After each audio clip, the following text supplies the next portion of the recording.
Hello friends, मैं हूं शिवराज सिंह। स्वागत है आपका मेरे चैनल हिस्ट्री विद सिंह में। दोस्तों, आशा है आप लोग अच्छे से होंगे, अच्छी पढ़ाई अपनी कर रहे होंगे। तो दोस्तों, आज आप पढ़ेंगे मुगल बादशाहों का विवरण। ठीक है, ये विवरण बताने का मेरा उद्देश्य ये है दोस्तों कि जैसे मुगल काल आप पूरा एक तरफ से एक तरफ पढ़ रहे हैं, मेरा उद्देश्य ये है कि आप इसको पहले आप जानिए कि मुगल वंश में कौन कौन से शासक हैं। तो आपके माइंड में एक चार्ट बन जाएगा कि हाँ भैया, इतने शासक हैं, इनके बारे में हम पढ़ रहे हैं, पढ़ना है। ठीक है, तो आइए देखिए, मुगल जो बादशाह थे उनका नाम और उनका समय क्या है, किस सन में उन्होंने शासन किया है। ठीक है, शासन काल की अवधि यहाँ लिखी हुई है कि किस सन में उन्होंने शासन किया है। ठीक, तो आइए देखिए, समझिए। देखिए, संस्थापक मुगल वंश का जो संस्थापक है वो कौन है? बाबर है। इसने कब से कब भारत पे शासन किया है? इसका समय है 30 अप्रैल 1526 ईस्वी से 26 दिसंबर 1530 तक जो है बाबर ने भारत पर शासन किया है। ठीक, अब देखिए, बाबर का लड़का आता है अगला शासक हुमायूं। हुमायूं 2 चरणों में शासन किया है। ठीक है, कौन कौन? देखिए, एक तो समय है 1530 ईस्वी से 1540 ईस्वी तक इसने शासन किया है। फिर उसके बाद ये निर्वासित हो जाता है। इसको हराता कौन है? शेर शाह सूरी। इसको हरा करके ये निर्वासित हो जाता है। तो इस दौरान देखिए, 1540 से 55 का समय जो है हुमायूं का निर्वासित जीवन का समय है। कब से कब है? 1540 से 1555 तक का समय। 15 साल के लगभग जो है ये भारत की राजगद्दी की, दिल्ली की राजगद्दी से ये दूर रहता है।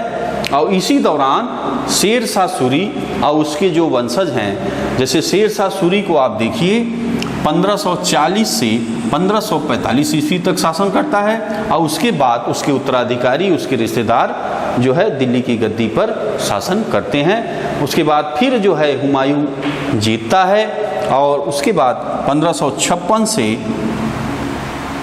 ये देखिए ऊपर है यहाँ पे, 1555 से 1556 तक मात्र 1 साल ही शासन कर पाता है। और उसके बाद एक दिन जो है लाइब्रेरी की जो सीढ़ियों से गिर करके हुमायूं की मृत्यु हो जाती है। ठीक है, उसके बाद अगला शासक आप देखिए नंबर 3 अकबर। अकबर का शासनकाल क्या है? 1556 से 1605 तक जो है यह शासन करता है। ठीक है, इसको आप सरसरी तौर पे देख लीजिए। ठीक है, और बाकी तो आप एक एक वीडियो में विस्तृत रूप से एक एक शासक को आप पढ़ ही रहे हैं। ठीक है, तो फटाफट इसको आप देख लीजिए और इसे आप नोट कर लीजिएगा। एक बार आपके माइंड में भी हो जाएगा कि कितने शासक हैं और कौन से समय में इन्होंने शासन किया है।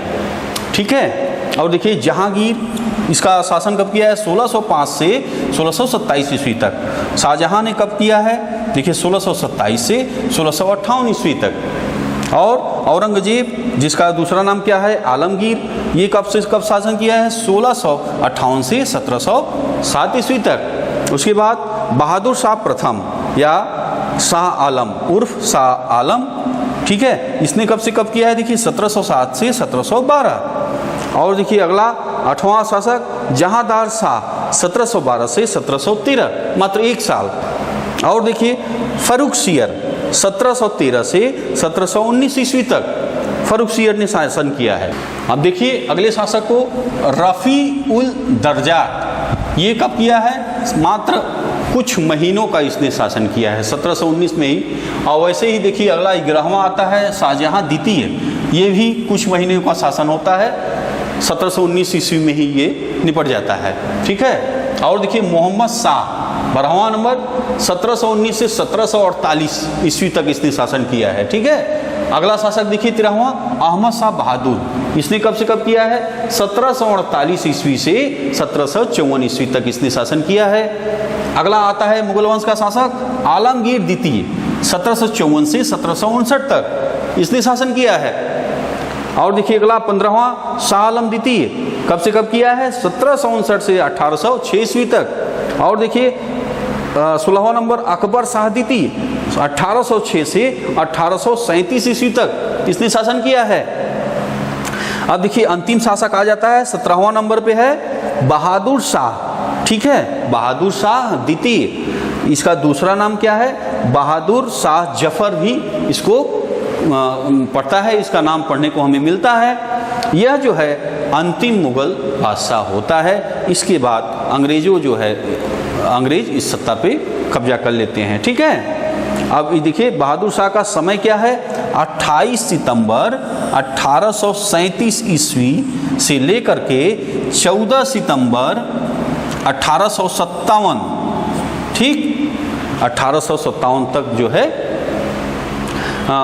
इसका शासन रहता है। इसमें आपने देखा कि 1857 की जो क्रांति होती है उसमें जो है जो नेतृत्व कर रहे थे क्रांति का, उन्होंने बहादुर शाह को अपना नेता चुना था। अब हिंदुस्तान का बादशाह नियुक्त किया था इन्हें। और जो है जैसा कि आप जानते ही हैं कि इस जो क्रांति होती है उसमें अंग्रेज़ों की विजय होती है और इनको जो है रंगून में निर्वासित कर दिया जाता है और वहीं इनकी मृत्यु हो जाती है बहादुर शाह जफर की। ठीक है दोस्तों, आगे आने वाले वीडियो में आप जो है और जो शासक हैं इनको आप विस्तृत रूप से पढ़ेंगे। अब इससे आपको आइडिया लग गया होगा कि हमें कितने बादशाहों को पढ़ना है, कौन कौन से बादशाह थे, तो ये आपके पता लग गया होगा आज के वीडियो से। ठीक है दोस्तों, तो आशा है आपको वीडियो पसंद आया होगा और मिलेंगे आपसे अगले वीडियो में। दोस्तों लाइक सब्सक्राइब ज़रूर करिएगा, क्योंकि लाइक आप लोग करते हैं तभी तो उत्साह लगता है कि हाँ आप लोगों को अच्छा लग रहा है। आप लोग लाइक नहीं करेंगे तो कैसे पता लगेगा कि हाँ भाई जो मैं बता रहा हूँ वो आपको अच्छा है, आपके काम में आ रही है। मिलेंगे आपसे अगले वीडियो में। Thank you.